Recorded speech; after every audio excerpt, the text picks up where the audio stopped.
If anyone could be considered a Russian counterpart to the infamous British double agent Kim Philby, it was Oleg Gordievsky, the son of two KGB agents and the product of the best Soviet institutions. The savvy, sophisticated Gordievsky grew to see his nation's communism as both criminal and Philistine. He took his first posting for Russian intelligence in 1968, and eventually became the Soviet Union's top man in London. But from 1973 on he was secretly working for MI6 for nearly a decade. As the Cold War reached its twilight, Gordievsky helped the West turn the tables on the KGB, exposing Russian spies and helping to foil countless intelligence plots.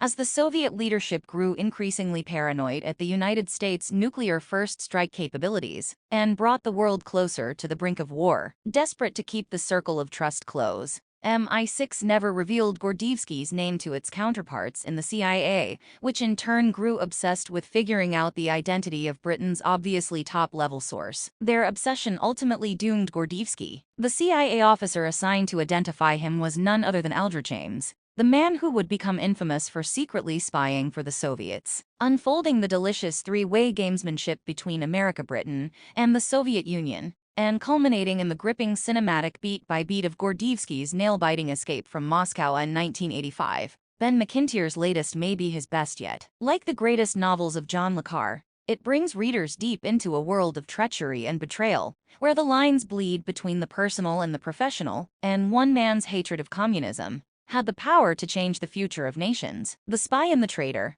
by Ben Macintyre, published in 2018. Is the definitive, highly informative, non-fictional account of the defection of a senior-level Soviet spy. He decided to go to the West in the summer of 1985, amidst a flurry of political instability and an uncertain future in the Kremlin. The book is jam-packed with significant historical events taking place on a massive global scale, many of which most of us have all but forgotten, if we knew about them at all. For example, Stalin's purge of 1936-38, the Soviet invasion of Hungary in 1956, the construction of the Berlin Wall in 1961, the Soviet suppression of the Spring Uprising in Czechoslovakia in 1968, and Britain's expulsion of 105 key Soviet intelligence officers in 1971. Are we beginning to see a pattern here? Is history repeating itself? It's like looking at your reflection in a two-way mirror. You see life from both sides. Be that as it may, the book depicts interesting biographical information about some of the most famous spies of the 20th century from the UK,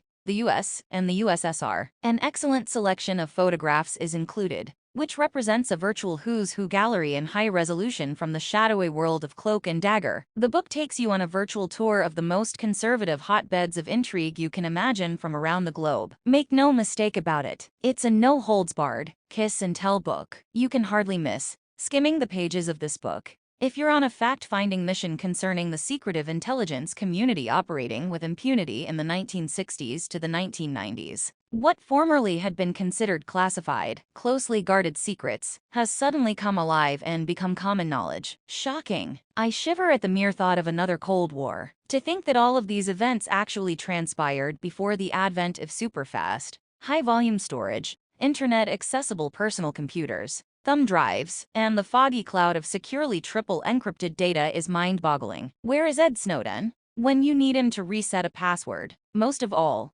the book provides keen insight into what it takes to make it to the top of the bureaucratic hierarchy in the corporate boardrooms of spycraft. You are constantly reminded that longevity is never guaranteed in the spy trade. You find out the hard way that building a successful business career in Her Majesty's Secret Service is definitely no accident. A good spy, an author, can fully describe, characterize, criticize, evaluate, and assess his subject within the space of 2 or 3 paragraphs, pointing out all of his flaws, failures, faults, weaknesses, shortcomings, and inadequacies in the process. He knows what he's up against. He reads his adversaries like a book,